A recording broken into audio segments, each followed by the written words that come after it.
நாமெல்லாம் தமிழ்நாட்டிலே பிறந்தவர்கள், தமிழன் என்ற பெரும் எண்ணம் உள்ளவர்கள். தமிழனுக்குத்தான் இந்த இந்திய நாட்டிலே நாட்டுப்பற்றும் தமிழ் பற்றும் அதிகம் உள்ளவர்கள். உலகமெல்லாம் உலகத்திலே சுற்றி வந்தவன் நான்.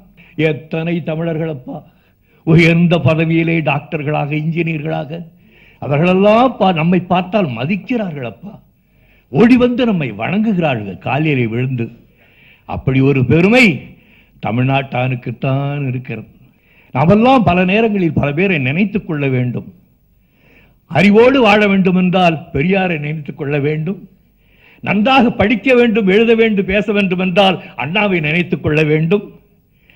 நல்ல தியாகத்தையும் தேசபக்தி வேண்டும் என்றால் காமராஜர் நினைத்துக் கொள்ள வேண்டும். ஒரு இழைத்த வாயனையும் ஏமாந்தவனை பார்க்க வேண்டும் என்றால் என்ன நினைத்துக் கொள்ள வேண்டும்? கலை உலகத்திற்கு ஒரு பெருமையை ஏற்படுத்தி தந்தால் ஏவிஎம்மை நினைத்துக் கொள்ள வேண்டும். இனி கலை உலகமெல்லாம் உலகத்திற்கே பொதுவானது. உலகத்தில் இருக்கின்ற மக்கள் எல்லாம் அனைத்து நல்ல கலையை அனுபவிக்க போறார்கள் என்று நினைக்கும் போது நம்முடைய அருமை கண்மணி சரவணனை நினைத்துக் கொள்ள வேண்டும்.